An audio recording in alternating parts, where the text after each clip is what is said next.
আগামীকাল দুপুর ৩টার সময় বাংলাদেশ মাঠে নামছে পাকিস্তানের বিপক্ষে চ্যাম্পিয়ন্স ট্রফিতে ইজ্জতের লড়াইয়ে। আসলে ইজ্জতের লড়াইয়ে না বলে নিয়ম রক্ষার লড়াই বললে ভালো হয়, কারণ ইজ্জত তো আর কিছু নাই। চ্যাম্পিয়ন্স ট্রফিতে বাংলাদেশ দল গেছিল, বাংলাদেশ দলের ক্যাপ্টেন নাজমুল হোসেন শান্তর কথায় বাংলাদেশ দল চ্যাম্পিয়ন হবার লক্ষ্যে গেছে। আমরা জানি যে যে কোনো লক্ষ্য বড় হতে হয়। যেমন আমি যদি টার্গেট নিই যে এখান থেকে আমি 10 টাকা পাবো, তাহলে 10 টাকা যদি নাও পাই অন্তত পক্ষে 5 টাকা পাবো, 5 টাকাও যদি না পাই অন্তত পক্ষে 2 টাকা পাবো। তো বাংলাদেশ দলের ক্ষেত্রে এটা হয়নি। চ্যাম্পিয়ন হওয়ার প্রত্যাশায় বাংলাদেশ দল মাঠে তো নেমেছে, কিন্তু 2টা ম্যাচে যাচ্ছে তাই ভাবে হেরেছে। আসলে তেমন কোনো প্রতিদ্বন্দ্বিতাই করে উঠতে পারেনি দু দলই। মানে প্রথম ম্যাচ ছিল দু দলেরই, সরি ভারতের প্রথম ম্যাচ ছিল ওই গ্রুপ পর্বে ওটা। তো ভারতও দেখে শুনে আসলে জিততে চেয়েছে এবং নিউজিল্যান্ডের বাংলাদেশের বিপক্ষে জেতাটা জরুরি ছিল সেমিফাইনালে ওঠার জন্য। সেও আসলে দেখে শুনে খেলেছে, যার কারণে হয়তো ম্যাচটা এরকম হয়েছে। তবে একদিক থেকে এক পেশে ম্যাচই হয়েছে এবং এক পেশে ভাবেই বাংলাদেশ হেরেছে। যদি আরেকটু ডিটেলসে বলা যায়, ব্যাটসম্যানদের ব্যর্থতায় আসলে বাংলাদেশ দল 2টা ম্যাচে যাচ্ছে তাই ভাবে হেরে চ্যাম্পিয়ন্স ট্রফি থেকে বিদায় নিয়েছে। বড় আসরগুলোতে বাংলাদেশ দলের পারফরমেন্স গত কয়েক বছর আগেও যেমনটা ছিল সেটাও কিন্তু এখন নাই। প্রত্যেকটা দলই দিনকে দিন যেন আগাচ্ছে, সামনের দিকে যাচ্ছে, ভালো করছে, কিন্তু বাংলাদেশ দল কেন জানি না দিনকে দিন ডিক্লাইন করছে, শুধু নিচের দিকে নামছে। অনেকে তো ভবিষ্যৎবাণী করে ফেলেছে এভাবে যদি চলতে থাকে তাহলে বাংলাদেশ খুব নিকটেই জিম্বাবুয়ে বা আয়ারল্যান্ডের মতো পরিস্থিতির সম্মুখীন হতে যাচ্ছে। আসলেই তাই, পরিস্থিতিটা এমন। দেখেন চ্যাম্পিয়ন্স ট্রফিতে শ্রীলঙ্কার মতো দল, ওয়েস্ট ইন্ডিজের মতো দল, তারা কিন্তু সুযোগ পায়নি। সেখানে সুযোগ পেয়েছে বাংলাদেশ, কিন্তু করলোটা কি? সুযোগ পেয়ে সেই সুযোগের অপব্যবহারই করলো। আফগানিস্তানও তো খেলছে, তারাও কি বাংলাদেশের থেকে খুব বেশি শক্তিশালী দল?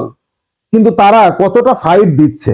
আজকের ম্যাচেও আফগানিস্তানের ম্যাচ হচ্ছে ইংল্যান্ডের সাথে, 326 রান তুলে ফেলেছে, টার্গেট দিয়ে ফেলেছে ইংল্যান্ডকে আফগানিস্তান। তাহলে সেখানে বাংলাদেশ দল 300 তো দূরে থাক, 250 করতে গিয়েই কুতে কুতে অস্থির। 250 তো করতেও পারেনি, একটা ম্যাচও করতে পারেনি। তাহলে পরিস্থিতিটা কি? বাংলাদেশের ব্যাটাররা কোনোভাবেই ফর্মে নেই।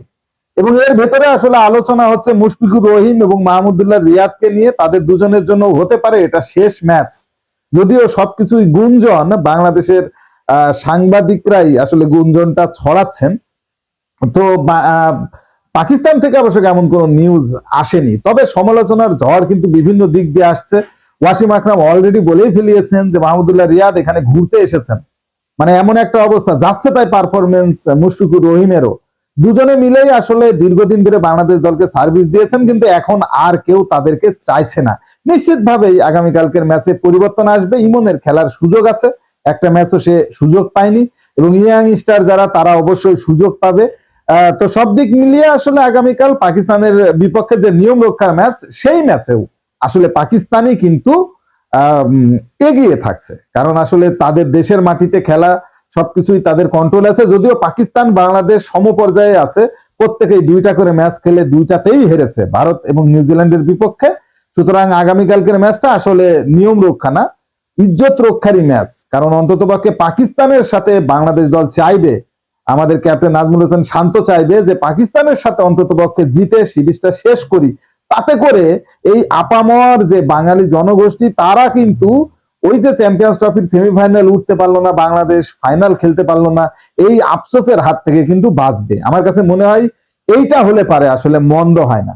কারণ চ্যাম্পিয়ন্স ট্রফিতে বাংলাদেশ যদি পাকিস্তানকে হারাতে পারে, অন্তত 2টা পয়েন্ট নিয়ে যদি দেশে আসতে পারে, সেটাও মন্দ হয় না। কারণ ভারত এবং নিউজিল্যান্ড যে মানের ক্রিকেট খেলেছে, যেভাবে তারা ফর্মে আছে, তাতে করে আসলে বাংলাদেশের এই দলটা জয় কোনোভাবেই ডিজার্ভ করে না।